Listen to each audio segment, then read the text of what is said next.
Welcome, everyone, to the Songwriters on Process podcast. My name is Benno Papari, and on this podcast, I take a deep dive into the writing process behind some of the world's best songwriters. By way of background, I am a former English professor. I have a PhD in English language and literature, and I'm a writer myself. So this is a conversation about writing between two writers. My goal has always been to treat songwriters the same way that we treat prose writers, just as writers, plain and simple.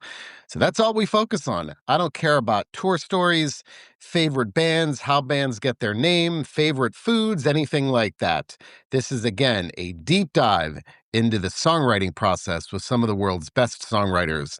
And with that, let's get into today's episode. And today on the pod, it is Keenan O'Meara. His latest album is called Bathe in the Everlasting Light. And we spoke, O'Meara lives in the Catskills and he was outside. So I think you may actually hear crickets chirping in the background. I realized as I was editing the podcast, the audio, but I've got some great quotes. And one of the things he said that I wrote down is you have to teach yourself how to work. We've been tricked by this idea of divine inspiration for way too long. And as I've always said, I've interviewed songwriters who have been around for many years, 50 plus years, and none of them not one ever said, I write when the mood strikes. They say they write every day. A lot of this was about honoring work, honoring the discipline of work. And God, so many things I wrote down here. Another thing he said was, I'm too tired to write is probably a lie. The failure is not a bad song. The failure is no song. And O'Meara started out, or he still is, a carpenter. And I've interviewed people, more than one, Denison Whitmer, Robert from Widow Speak, who were carpenters, people who started out or still do that.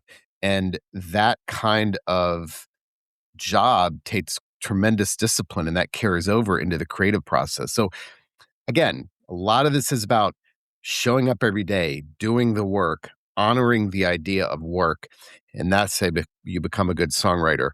And he lives in the Catskills, and certainly we talked about the importance of environment and how living up there has changed his process. But I loved the idea of the discipline of work. And as someone who has written a book and is writing another one, certainly I try to take that to heart. So love this conversation with O'Meara, fascinating guy.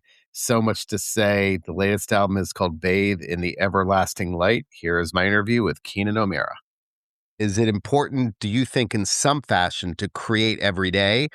Or do you feel that creating every day might make things derivative because you're kind of forcing it when you probably shouldn't be? I guess I'd say it's context dependent, like what you want out of what you're doing. If you want to be in the industry and you want to have a lifetime full of output, I think ideally you get up and you contact the craft or the discipline at some capacity every day. And if you do burn out or something like that arises, it's okay to like think about taking a break or distracting yourself, especially if it's in the interest of reconnecting with it. But yeah, I'd say ideally, aspirationally, every day is like great.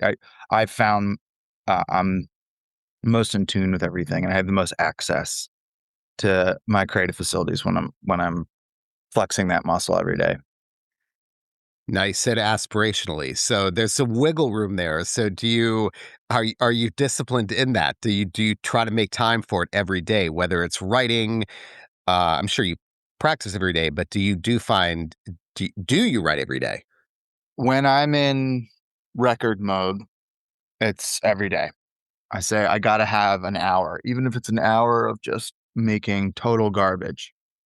It really is just a muscle. So it's like, you spend a lot of time doing bad work, learning how to work and training yourself how to work. And then so when inspiration does come, it's so much more fluid and the door is so much wider open.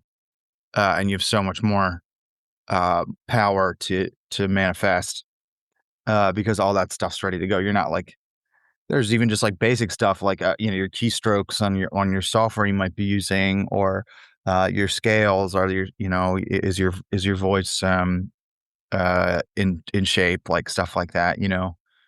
Especially the older you get, you're gonna run into more things that are kind of like putting headwinds on you. So it's nice to just be like have the griddle hot, and so you have the best way to do that is just contact the art firm every day. But life happens, and it's like you don't want to torture yourself because, this year was crazy. It was just a lot of death in the family, sickness in the family. I had a baby, all this other stuff. So it's like, you got to give yourself some grace if you deserve it and try your best. And that's where I leave the aspirational component, up to everybody. But as long as you have that as an ideal and understand that as an ideal and you're going for it and you're doing your best, um, yeah. If I could, and there were nothing else going on in my life, and there have been moments I write every day. You mentioned that, even if it's writing an hour of garbage at the beginning, and I've heard that quite often from songwriters, but the occasional songwriter does say to me, if I start writing and it's garbage, I'm not going to continue. Why write it if it's bad? So is that, and I happen to agree with your take on it. But do you find that it's difficult sometime? Like at some point, do you just say there's too much garbage? Maybe it's not meant to be. Like that does take a lot of discipline to be willing to put up with the junk at first to get to the good stuff, isn't it? Yeah, that definitely happened, but I still think it's really important to learn how to finish things, even if it's bad, because I have gotten caught in this, and I've seen so many other artists and in other mediums too, where they're sitting on so much unfinished work, and it just gets harder and harder and harder. And a lot of times, it's like it's not that the idea is bad; it's just like they aren't they haven't like perfected or trained the muscle to just finish things. Even if something's bad, finish it, put it away, put it behind you. Um, there are usually if something is so bad, I don't get past a certain stage. I pivot, but if I get to the verse and the chorus and I record it, I like to try and finish it. Um, and put that idea to rest. I'll just be like, it's done. One of the reasons why I love like accountability structures for people who are like trying to get that muscle turned back on is because you do have to finish your crappy song. It's like, and it's not that much work. It's like when you really get the hang of the whole thing, you're talking about an extra hour or two, maybe sometimes you don't have to, if you're not connecting with the piece, you don't have to like keep going until you connect with it per se, but you just finish it. Um, if you can, like I, it's hard to speak in absolutes with these kind of things because somebody might bring me, hey, you said this, and they bring me, I'm like, yeah, you shouldn't have kept going. I didn't know it was Uh, that bad, it's all subjective, of course, but um, learning how to finish things. I mean, even just with this last record, I struggled with that, and it's like something I really want to get better at because, um, and that's something working with Sufjan, I really respect. He's very he, one foot after the other and get to the end, no matter what, whether it takes a long time or a short time. And then, your curatorial uh, facilities, abilities, desires are really easy to exercise. You can go to a coffee shop and start listening to all the crap you made and be like, wow, this really hits me, in a month or two. And that process is really easy and fun. Um, but it's harder. It doesn't, you can't give that to yourself unless you just finish everything and put everything into it when you have while you're in that, uh, in that state of mind. I had Ben Gibbard on last month, and he said I think his quote was, he's a serial completionist, and he said he completes every song he's Yeah. ever written. And he said the same thing you said, a lot, but he said a lot of that stuff he'll never ever listen to, but he has to finish everything. So do you go back? Do you go back and look at the stuff that's not bad? Do you typically go back to those things at some point and say, I'll give it a second listen? Or do you finish just for the sake of finishing it because it's just part of your personality, if that makes sense? I finish it because you're just giving yourself something. Um, it's a pretty cut and dry, like, be kind to yourself later kind of thing. Because it's so, for me at least, I find it miserable to open up and work through unfinished pieces after I've really moved on from the frame of mind I was in at the time. Um, and I've had situations where I picked out old songs. I was like, "Wait, this is fine. This is awesome," and I am proud of this. And at the time, I was just like, "Oh," just like sweating through it, and uh, uh, it was on the way to something else at the time. At least that's how I thought of it. So, um, yeah, I think, every artist I've worked with or admired from afar has this kind of thing. When they go to, like, when it's time to pick their record out, they have, like, 100 tracks or something crazy. Some of these real psychos, you'll hear stories like that, and that's definitely what I want to be. And that's like, for this record, I really tried to be that. I tried to just be like, don't work on songs, work on songwriting, and then try and get your, I don't wanna say quality, but, like, the work you connect with made per hour of work get better and better and better. You're like, your capacity building instead of thinking about, like, work, like, um and it's not the only way to think about it, but it was a really helpful way to me think for me to think about it, because I spent a long, long time, um, getting hung up on, like, how do I finish this one thing, and I'm sitting on these demos and not really working as much as I should, because I was like, "I can't move on until I figure this out?" Um, yeah, it's not a great way to work, at least not for me. So, yeah, I definitely agree with Ben. If you could become a serial finisher, um, you're gonna be happier. It's just gonna be easier for you, and when you go to think about sharing art with the world, you'll have, like, options instead of feeling like, "Oh my god, is this one hunk of stone I've been chiseling away at forever gonna be good?" And, um, yeah, I think it's a better way to do it. When I was a professor, I would tell my students when I was teaching, writing course, I would say writer's block happens not because you don't know what to say, but because you don't know where to begin. And there's a Yeah, difference there. Like, I don't believe that when we start to write, our minds are blank. I think there's so much too much stuff up there. Start writing wherever the hell you have the most to say, and that momentum keeps you going. As a prose yeah, writer, I think that works. yeah, I agree. I think that works with music as well. Um, yeah, the other reason why I think, it's important to try and write every day is to get that to start to proceduralize that process of starting and end finishing and all the other stuff you have to, like, teach yourself how to work. And I think a lot of people think we've been abused by this idea of, like, divine inspiration for way too long. And I've had, I think anyone who's had that you have those moments, they're part of what get you into the craft, and that's really fun. But it's rarely sustaining unless you're some sort of savant. And, you know, you probably don't want to be some sort of savant. It's a really tortured and terrible life, But but if you want to have a really healthy connection and have a lot of ability to say things and manifest things and have that power and that joy, it's like it's the discipline, it's the procedure, uh, that will serve you so much more, um, than a divine wind or any of those things. I love those things. I'm not um, saying that those aren't beautiful parts of life of being an artist, and then that doesn't happen. It's just, um, you need a process to get good at that. Yeah, I mean, I've interviewed songwriters who've been around for, 50 years, and none of them have ever said to me, "I write when the mood strikes." I mean, all the people who've been around the longest are the people that recognize you gotta do it every day, Yeah. no matter how bad it is. I mean, my favorite quote that I give songwriters is the writer Anthony Doerr. He wrote a book called All the Light We Cannot See and won the Pulitzer Prize for Fiction about 10 years ago, and he said, "I don't believe in writer's block." He said, "Writer's block is a failure of courage." Don't Yeah. be af right, don't be afraid to write the bad stuff, and Yeah.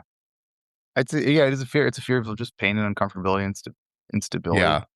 People have it in different mediums too. It's like I know people who are these like wonderful endurance athletes, and I'll be like, okay, so you can like run till you bleed, but you can't be uncertain about what you're gonna write for like 30 minutes, maybe 40 minutes. Because people think, oh, I've sat there forever. It's like, I bet you didn't. I bet it was 20 minutes. But if you've never had that experience of like, just like, what do I do? 20 minutes can feel so long, like running on a treadmill can feel really long for 30 minutes, And um, but I know, yeah, one of the things I love about it is like people complain so much about time dilation and things moving so fast. And I feel like it's just like everything's moving faster. I'm like, well, if you want things to move slower, start writing, or start creating. Cause like time will slow down to grueling when you're sitting there staring at a pen and paper and you want so badly to find the next thing and to continue a pace with this thing you want to manifest. It's like time will slow down very fast until, but I mean, when you get in the groove, of course,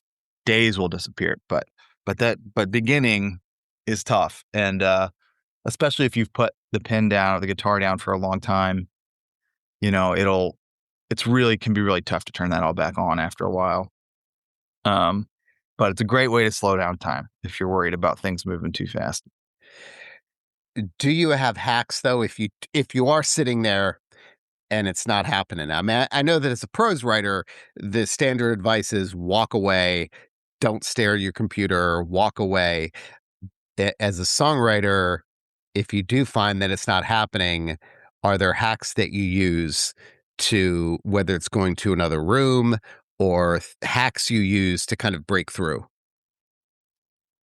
In the last few years of my life, I found like just walking to be really healing for anything. I just like I if I have a problem cognitively or kind of spiritually, emotionally, physically, I'm like, well, did I get my like 2 miles, my 10,000 steps, whatever, in without a phone, or if you're gonna listen to some music, like focus listening. Um, yeah, just walking allow your preoccupy your body with something. Sometimes if you want to do vigorous exercise, that works for some people. Um, I find you ever find like when you're driving, you get so much great thinking done. And I really do think that's because your brain is allowed to disengage from this like evolutionary need to for motor function. I mean, we're probably all the grandchildren of, the people who didn't stop fidgeting and picking and walking and and when you can preoccupy that facility and just like do something else, your brain can go to places. It can be allowed to be bored for a little bit and then go into that phase. And I find if I'm having trouble with a track or a song, a walk, a jog, something in the body, really helps me a lot. I think and probably there's probably just some health thing and just moving some fresh blood over your brain and getting things moving. Um, Also too, sometimes I just like, you know what? It's okay to be like a reverent, like write like a profanity laden thing and just like something stupid or silly. Um, and then burn it if you have to and delete it or whatever.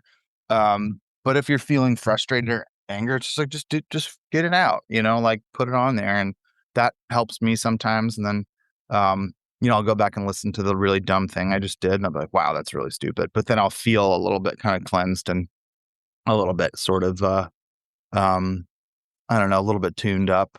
It's just like a way to like shift the energy away from taking it too seriously, and you can get back in. Um, and then I have a slogan I just tell myself, I'll just say, "Slow down and get to work." Um, as somebody who, had I don't know, like, as a kid, I was diagnosed with all this attention deficit disorder, all these things, whatever. Which I don't know how much, you know, uh, weight I give to, but it's like one of those things where I do and did have a style of thinking that's like I try and think about all things at the same time. And it's this like 1,000 beings trying to enter the door at the same time. And um so if I'm having trouble with the song, I kind of breathe, I go slow down and get to work. What's the smallest next step? And what's the smallest next step? And what's the smallest next step after that? And a lot of times I'll notice something else is going on. Oh, I'm like, I've organized my workflow wrong. There's something wrong with the recording setup that doesn't make sense or that's putting a headwind on me. Um, that one's helped me a lot lately. Slow down and get So to many, work. yeah, so many parallels because when I was writing my dissertation, your dissertation, mine was like 300 pages, and a lot of people don't finish it because they go 300 pages. I don't think so. But I read a book called Your Dissertation on 15 Minutes a Day. And it's not like a new agey kind of thing, but the premise was not complicated. It was, if I tell you you've got a year to write 300 pages, you're going to say no. But could you write 5 pages? Could you write 6 pages a week for 50 weeks?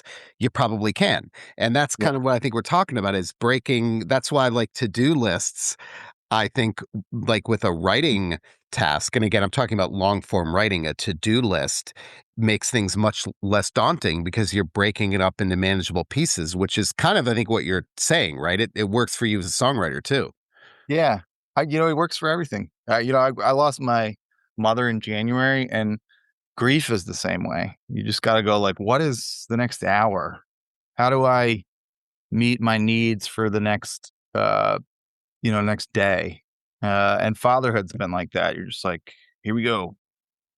1 hour after the next, 1 hour after the next. It's like, it's all you have. And so, your music and your arts aren't going to be any different.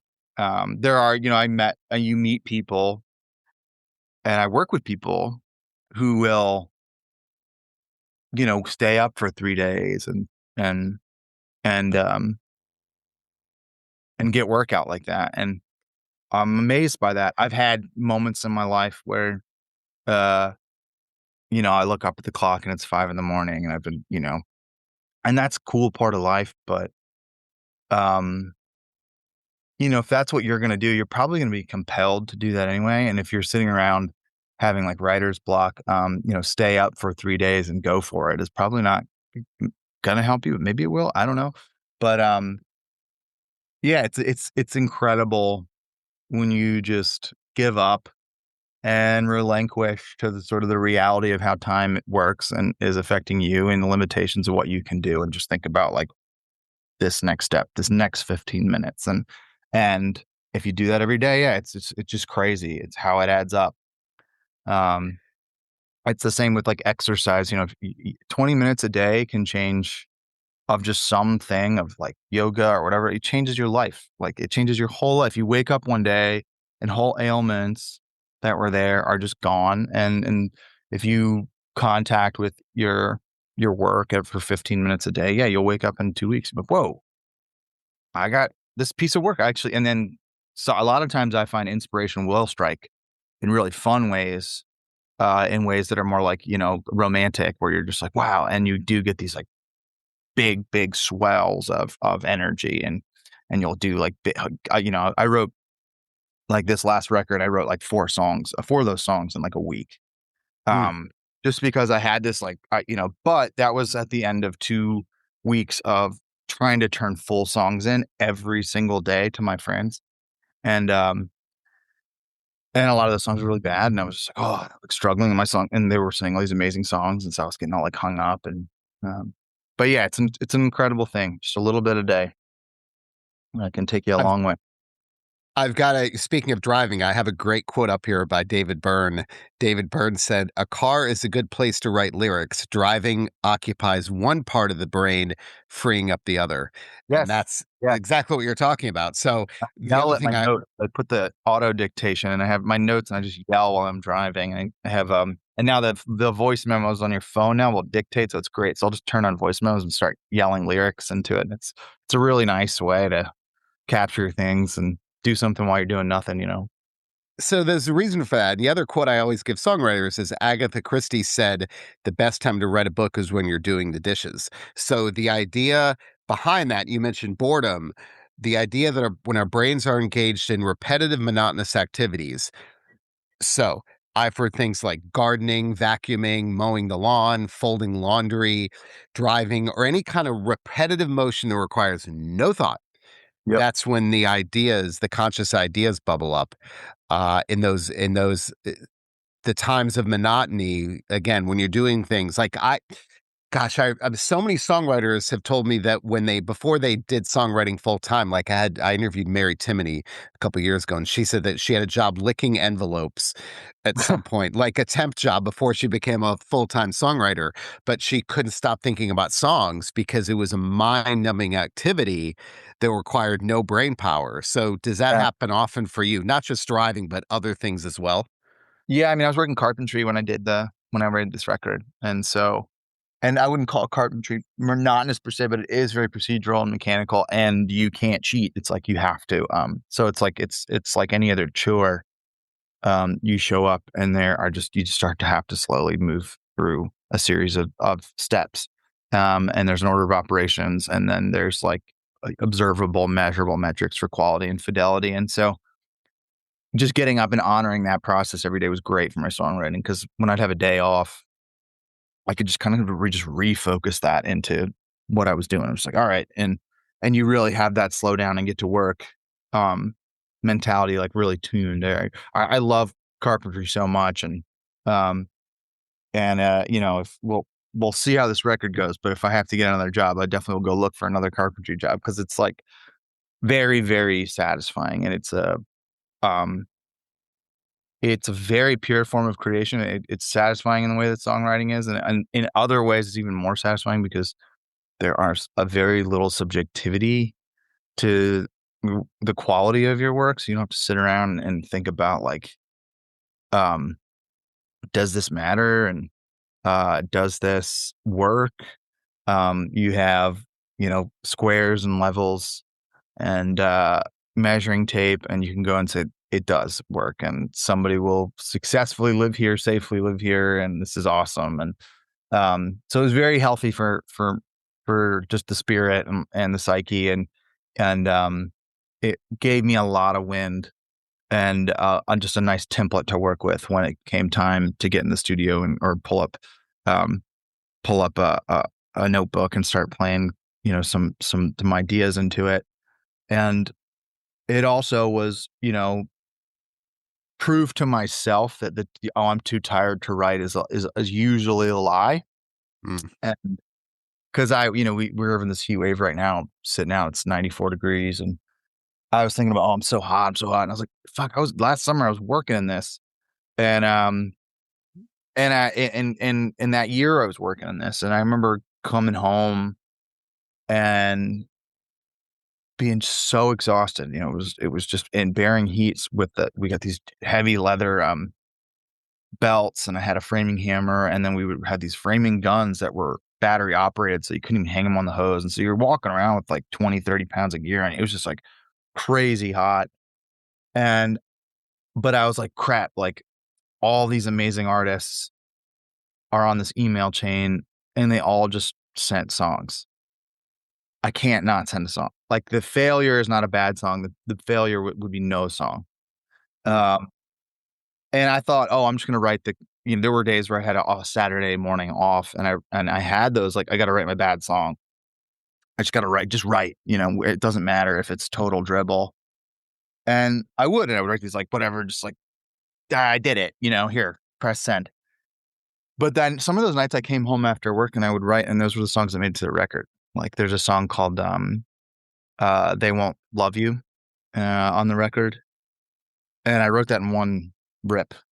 I had this little app on my phone, and I was just devastatingly tired, and it was like 8:30 at night. And I was like, all right, well, I'll just like eat finger food instead of dinner and just work on this song.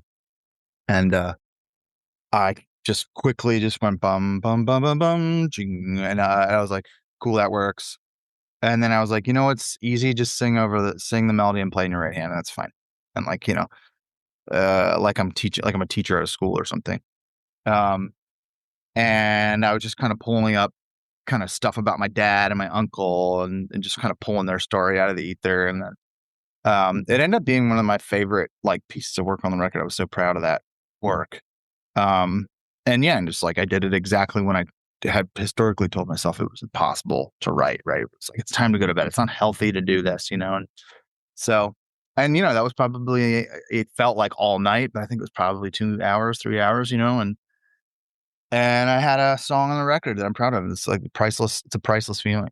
So, um, yeah, it's like the the monotony, the procedure of things it's always priming you for for being writing and being a writer and being creative in a way that I think a lot of people don't appreciate always.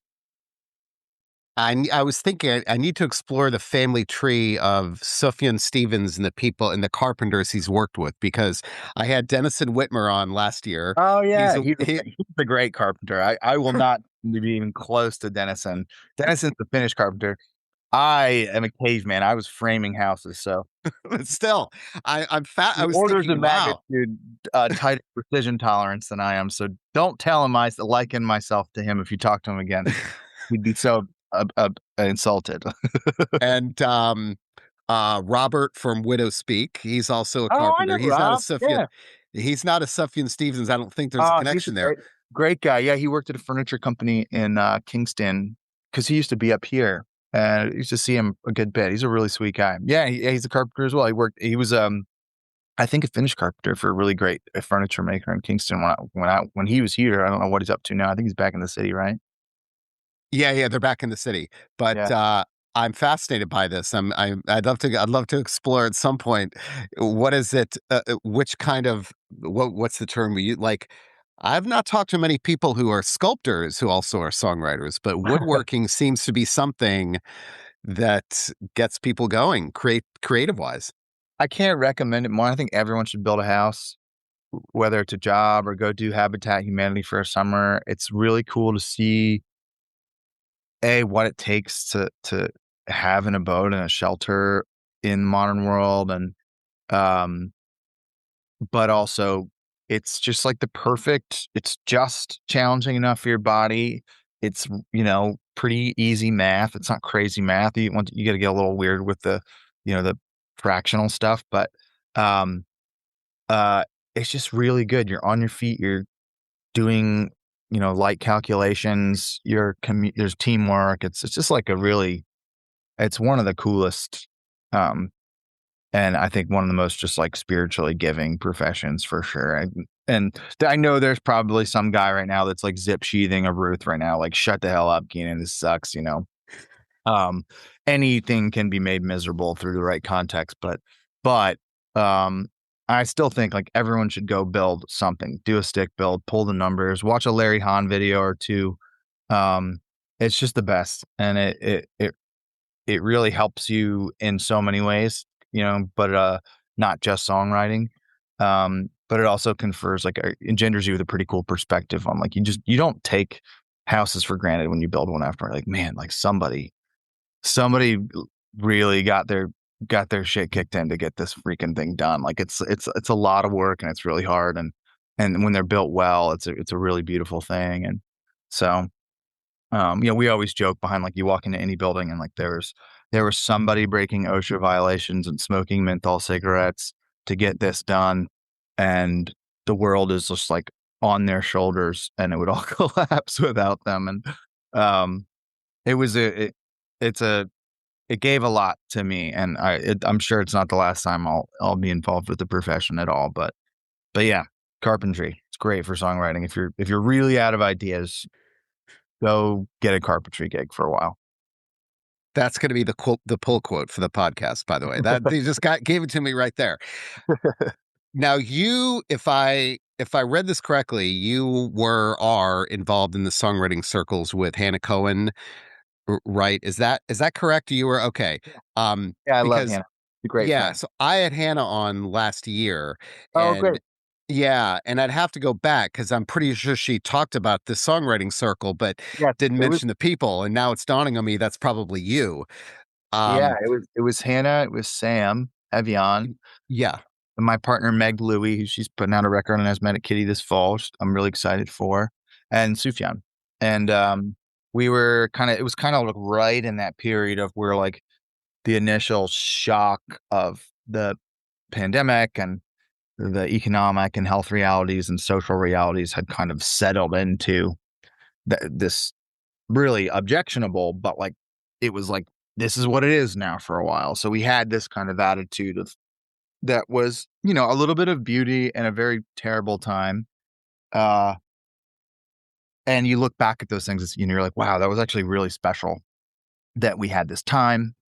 Um and that we thought it was important to just like commune and just be like, hey, let's kind of all immerse ourselves back in the craft together, and we'll use this kind of fun accountability structure um to get things cooking. And in a lot of ways, that was a huge, um, extremely generous thing for Sufjan, who's a very independent person. Like he doesn't need anybody. He doesn't need anybody like judging his work or anything like that. He's one of the most, I just has one of the most powerful and fluid commands over his own creative faculties, uh, more than anyone I've ever met in my life by a mile. Um, but for me, I love Hannah's work. I love Sam's work. And Meg has been really coming into her own as a songwriter. And I was freaking out. Was sweating bullets, being like, oh my god, like these people are going to be hearing not just like my demos, but like my first draft of a song I wrote today. Because you start these things. What's so great about them is it punishes you for all that unfinished work, because you go through and go, oh god, and you're going through. Okay, I had this one. Let me get this one done. Oh, what about this idea? And then maybe 3 days in, maybe 2 weeks in, you scrape the bottom of the barrel, and then you have this real oh shit moment. And that's where the growth happens. That's where the really great stuff happens. That's where your ability to actually push the needle of your capacity to write starts to happen. Um, and having those writers, Hannah and Suf and Meg and Sam, all like knowing that they were going to hear my work and respecting them so much was such a gift, because I was just like, oh man, there's no way I'm backing out of this. Um, but yeah, Hannah's a wonderful friend. We just did a track together called Golden Chain. And she came to me with some chords and some lyrics, and we just kind of played through it together. And then um, she came back with another iteration. We put it on tape, and I love like shooting videos for my friends. So I was like, let's just shoot the video too. And it ended up just being this like one and done, um, just fluid, like in vertically in industrialized whatever, like process. It was really fun. But she's great, and she's another person who just like inspires me a lot, because she is like a writer all the time. She's always writing. She's Yeah. always sending me voice memos. Hey, what do you think of this? Blah blah blah. And I'm just like, whoa. And she's caught me a few times just being like, oh wow, she's written like 3 songs and I haven't written anything in like 3 weeks. And so I'm like, I got to get back to work. It's, a lot of this conversation is like happening at a weird time in my life, where I'm like trying to figure out how to reorient everything around being a dad and all that stuff. Um, and she's great. I couldn't have more respect for her, just like her craft, her impulses, her pace, and um, her taste. She's just awesome. Now, I know you're in upstate New York. You're in the Catskills, right? Yeah. So I used to teach at Colgate, which is Oh yeah. Colgate is in the middle of the state in Hamilton. Yeah. Um, and now Colgate is in a town of 2,000 people, and the closest city is Utica, which is like 45 minutes away. I found living there, respectfully, those people who grew up there, to be absolutely soul crushing because it was so desolate. Like I could not imagine. And for some people, like a lot of academics, they love that hermetic existence because there's nothing else to do. I found it to be stifling to me as a person because it was so desolate. So Yeah. I can't imagine being productive in a space like that. So, but you're living a similar space. So do you find that being out, I mean, it's gorgeous behind you, that being where you are, that actual environment is a good place for you, as opposed to maybe if you were in a city or being around more stimulus? I definitely find it easier to write like on the road in a hotel room. Um, there is like something to creativity, like an input output thing. And, if there's more social interaction, civilizational observation, stuff like that, it's really easy to just be like, wow, you're getting so much to work with. Um, it's an inversion up here. The pace of life allows for more time. Uh, the price used to, although it's kind of like not so much the case anymore. But when we moved here 10 years ago, there was like, you could eat, get around, and live a little cheaper, which meant you didn't have to, I could um, work my carpentry gig and not worry about too much else. And I worked in the film industry for a while too, so I could go out for a few weekends a month and make the nut, and then come home, and I'd have like days to work on other stuff. And um, um, but yeah, you lose that. You go to the city, you turn that on its ass, and it's nothing but social stimuli and inspiration, and there's a fire under your ass the whole time.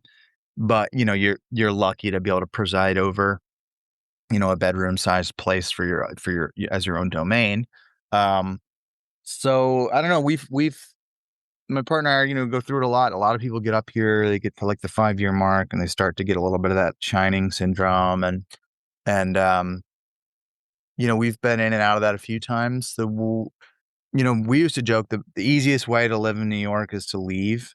And the joke was like, you just got to get out. You got to get on the Metro North and go up to Cold Spring, and I don't know, go on a hike and get a freaking matcha or something, and just like get out. And then and when you clean that palette and you come back in, and you're like, oh wow, this is actually so amazing. But it's so easy wherever you are to get under things. And we kind of found it's the same way here, where it's like, if you stick around here too long in one stint, it does get tough, because um, I think it would have been easier back in the day, but now the the reality of living in like a telecommunicated society means that whether you're on Broadway or in a New York State park, um, you kind of have the same portal to like what's going on, or at least a huge swath of humanity's output right now. And sometimes the juxtaposition of the slowness here with constant input about what's going on out there can create this really uh, psychologically painful contrast. It makes it feel even slower. It makes you feel even more detached. It feels like, you're like scrolling reels from lower orbit or something, and you're like, I'm on the outside of the party looking in, right? And so that disconnect can be troubling. And so you have to really be careful about device use and screen use and stuff like that. And are you being mindful about what you're watching and all that other stuff? And, Meg and we go ebb and flow with that. So, yeah, I don't know. I mean, you're asking me too at an interesting time with having a child, that changes your whole profile of needs for an area. Um, and I love it here, and I think it's a great place to be a kid, and the schools are great. So it's like not like, like that's not a problem. But sometimes I do wonder about social input.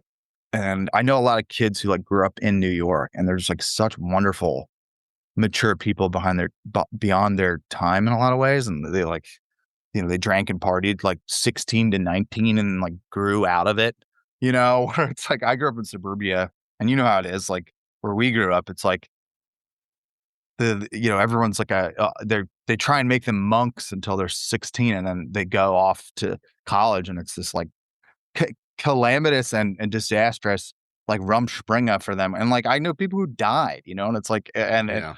and it's like not what I want for my son. So sometimes we're thinking about how to address all that, but that's a bridge pretty far down the road, I think, for us. But in terms of creativity, I can't have one. I have to. I always think to myself, I feel like water. Like if I'm too still, like I get parasites, bugs. I, the water gets brackish and gross, and I need like fluid uh, scenery in life. So this has been a wonderful place for me to just kind of like work on stuff. And but I have to tour. I got to move. Every 6 weeks, I got to like get out and go do something else. I've always said that I think that, like they do those bus tours in LA of all the celebrity houses, they need to do one in upstate New York because I've Oh, no. interviewed at probably at least 30 musicians who live within like a half hour of you, whether you know it or not. They Oh, wow. all, oh my gosh, yeah. I mean, So funny, we moved here to get away from everything. We thought I was quitting. I was like, "You know what? I'm just gonna, like, do music as a hobby." We got our house for I mean, just like nothing. Like, yeah, we got, like, uh we were able to, like, purchase a house with our meager salaries, and I mean, and then slowly I would just go to the coffee shop and, "Oh my god, I know who that fucking is." I left yeah, Brooklyn to get close to all these writers that I never maybe would have able to, uh, meet, much less work with, um and it's been pretty magical. The pandemic has definitely changed things. It's kind of like becoming more of a like a I don't know, like a Topanga. Like it's kind of like the secret's out. yeah, So we're somewhere in that like the artists, the artists come, things things get sort of attractive for another group of people, and then things get expensive, and then you're the Hamptons, and so I don't know. Like there's the question of like I would love to live here for as long as we can, but I don't know if we can. I mean, just the taxes alone are getting insane. So yeah. it's a wonderful place for music, and all those people, um, like, everyone came up and they built studios, and so it's like the physical ability to work and record appears in the best of anywhere I've ever lived in my life. Because there's Dreamland Studios, there's Alair Studios. If you have a budget, there's, like, the best studios on earth. David Bowie built, like, stuff up here. At Woodstock, oh my god, like, there's all these crazy studios just hiding in the woods. But then there's just all these people who last few years who, like, are kind of that musical middle class, did really well themselves, bought a board, built a shed, like, there's just the physical capacity to make stuff up here is so awesome. It's so incredible. When it comes to lyrics, are you a pen and paper person or a technology person? It's been record to record. The first record I ever did was a whole notebook, physical notebook of written things and drawings and stuff, and kind of just classic, like, moody, fruity Moleskine kind of stuff. And um, the second record, I just kind of wrote on napkins and recorded it right away and threw everything away. There was very little premeditation to that record. It was like I think I had gotten up and, like, I don't take Adderall, but I had Adderall. So I just took a bunch of Adderall and, like, did the whole record in, like, a day. It was only, like, 5 tracks, but still, it was, like, a very manic and unhealthy process, but I'm very proud of the work. But I don't think there's a single, like, lyric thing that was written before. I was just kinda, like, going. Um, the last one is a lot of memo, just talking, voice dictations.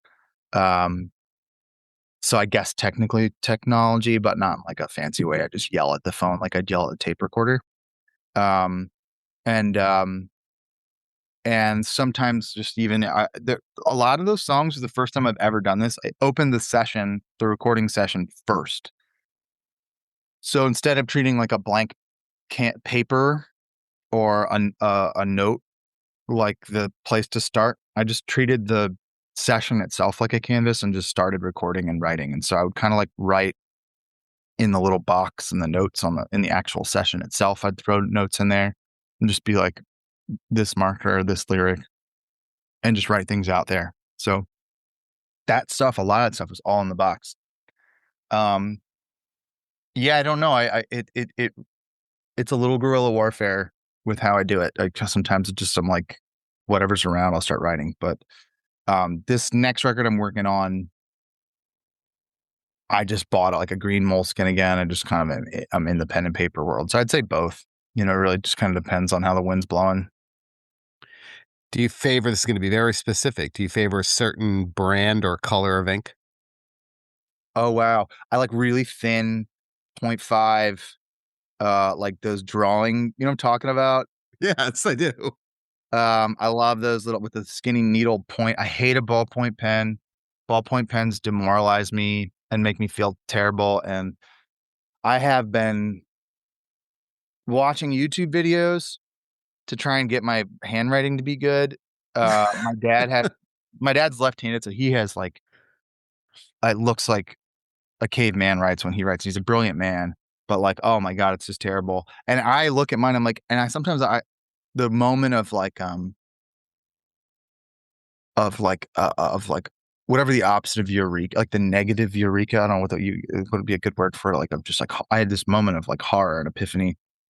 I found a piece of writing from first grade, and I was like, "Oh my god, that looks exactly how I write now." I was like, "This is so embarrassing." And part of it is the ballpoint pen. There's nothing I can do with the ballpoint pen to make it look better or feel better. It just feels bad. My hand cramps. So I like those little .5, um, like not gel tips. What do you call like felt tips? I'm talking Yeah. about. Yep. And yeah, just a standard charcoal, dark black, maybe a navy blue at best. Um, and yeah, that's like my favorite pen to paper. I feel like it can actually make it look like an adult wrote it and it feels good to write. Feels fluid. And that's it for the latest episode of Songwriters on Process. You can find all of the old episodes on all major streaming platforms and probably some minor ones as well. You can also find them on the Songwriters on Process website. I started the site back in 2011, so that means there are hundreds upon hundreds of interviews with some of the world's best songwriters. So take a deep dive into some of those episodes. They are all great. Of course, I'm biased. Also, shameless plug. My book, Desolation, a Heavy Metal Memoir by Mark Morton with Benno Papari, that is me, is out now on Hachette Books and in all major bookstores. Mark is a good friend of mine. He is the guitarist in the metal band Lamb of God. And so we collaborated on his memoir. I'm biased, but that's a damn good book. Again, it is called Desolation, a Heavy Metal Memoir.